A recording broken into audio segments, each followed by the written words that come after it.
Great. The last thing I want to deal with right now is a party.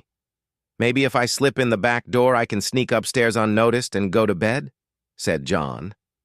John parked the car on the street since the driveway was busy.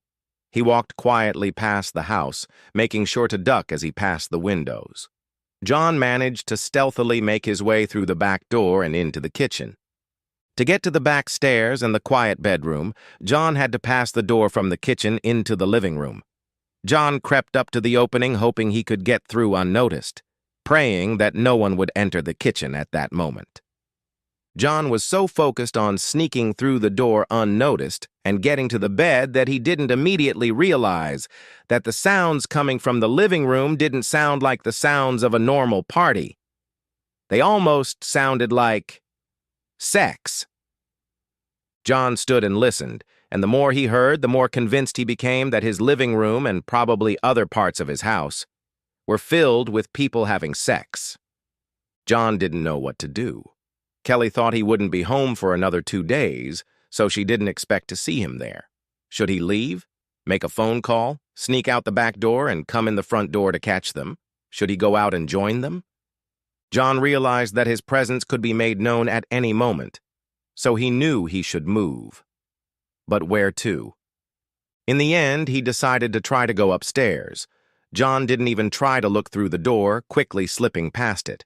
He made his way up the back stairs. It could be heard that the rooms upstairs were being used as well. The door to the bedroom was open, so John quickly walked down the hall, peeked into the room, and seeing no one, went inside and quietly closed the door. John sat in his bedroom and contemplated what was going on in his house, while no one was even aware of his presence. His confusion and sadness was slowly turning into intense rage. "I hope the bed in the guest room is big enough for all 3 of us," said Kelly. She went upstairs with the 2 boys. "We can always use your bed," suggested Eric. "Absolutely not. As I've told everyone, John and I are not allowed in the bedroom. What the hell? Why is the door closed?" "Oh, hell no. You 2 go ahead. I need to kick some ass," said Kelly. She turned the knob and walked into the bedroom. "Okay, what the hell are you doing?" "I told everyone this room is off limits," said Kelly. "You'll have to forgive me. I arrived late, so I didn't know about this rule," said John. Kelly saw John and froze. John walked over to her. "Besides, since when did my bedroom become inaccessible to me?" asked John. "John, what are you doing here?" asked Kelly. "Well, at the moment, I'm standing in my bedroom talking to my wife. I assume you meant why I came home 2 days early. Well, I finished my errands early and was hoping to come home to surprise you.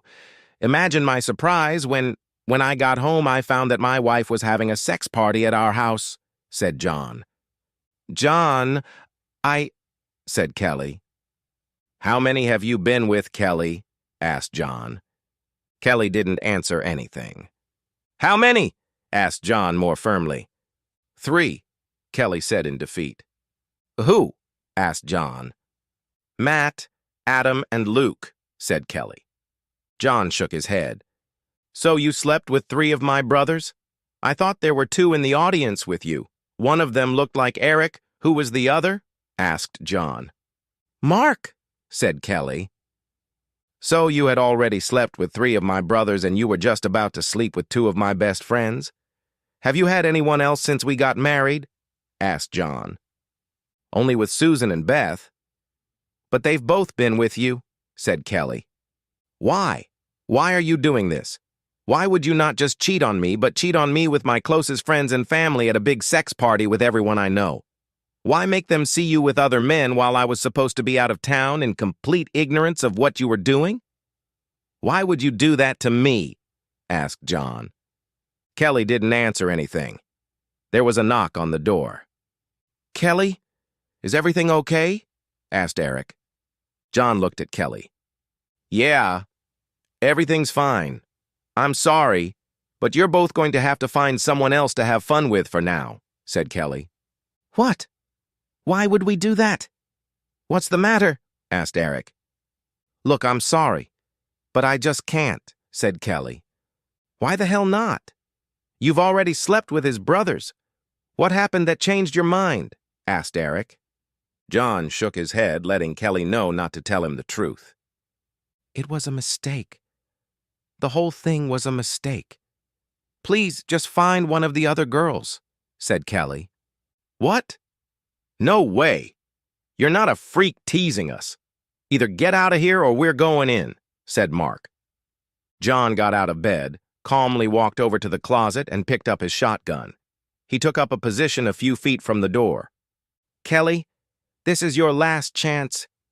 1, 2, 3, Mark said. Mark and Luke swung the door open and found themselves in the crosshairs of John's shotgun. "Boo!" said John. Mark and Eric screamed in horror when they saw John and rushed down the stairs. John followed them. Those gathered in the living room barely noticed Mark and Eric run down the stairs, grab their clothes, and run out the door. What they did notice was John raising his shotgun. Everyone screamed. "All of you except Matt, Adam, and Luke need to leave immediately. I won't even give you time to get dressed. Grab your clothes and get the hell out. I'm this close to pulling the trigger. Oh, on second thought, Lisa, Heather, and Emily. You should stay too," said John. Everyone except John's brothers and their wives quickly left the house. Kelly followed John down the stairs, but quietly stood a few feet behind him. "Okay, Kelly, go in there with them," said John. Kelly slowly walked over to the others. "Okay, folks. We have a big problem here. There are 7 naked people in front of me right now. 4 of you have betrayed me. Kelly, I don't know what came over you to make you think this was a good idea or that it was okay, but it wasn't. And I'm very disappointed in you. As for the 3 of you, you're my brothers. Brothers are not supposed to have sex with each other's wives, at least not without some sort of agreement. I never agreed to any of that. It sounds like your wives were in on it too. But they didn't betray me. They didn't stop you from doing it, but they didn't need to.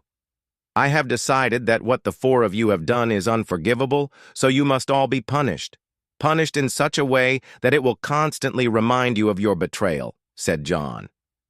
John raised his shotgun and quickly fired at Lisa, Heather, and Emily, killing them. He then quickly shot Matt, Adam, and Luke in the right shin, destroying their shins. He shot Kelly in the left wrist, severing her left arm, and sending her wedding ring flying. "Now you will all have to live with the memory of that betrayal. I hate you all for doing this to me," said John. John put the barrel of the shotgun in his mouth and blew the back of his head. When the police and ambulance arrived, they found 4 dead bodies and 4 people with serious gunshot wounds. Matt, Adam, Luke, and Kelly survived their wounds. John's 3 brothers lost their right leg and right shin. Kelly lost her left arm and most of her left forearm. Each of them also lost a spouse. Everyone at the party was asked about what happened, and they all described John's calm demeanor as he entered the room with a shotgun. Word spread around town about the party, and how John was betrayed by those he cared about most in the world, and how he left them with physical and emotional scars to remind them of their betrayal. All 3 of his brothers became single fathers. Single fathers without half of their right leg. Kelly always enjoyed showing off the ring on her left hand. John left her without a left hand. Without knowing it, John left her with a much more stinging scar as well. Kelly found out she was pregnant shortly after the shooting. Kelly was overjoyed to find out she was pregnant. She thought she would have a living reminder of John. However, she was reminded of her utter betrayal when it turned out that the baby was mixed race. Kelly didn't tell John that before she was with his brothers, she had been with Thomas, one of John's co-workers, a black man.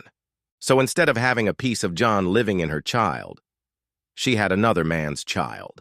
A child fathered by a man she didn't tell her husband she was with.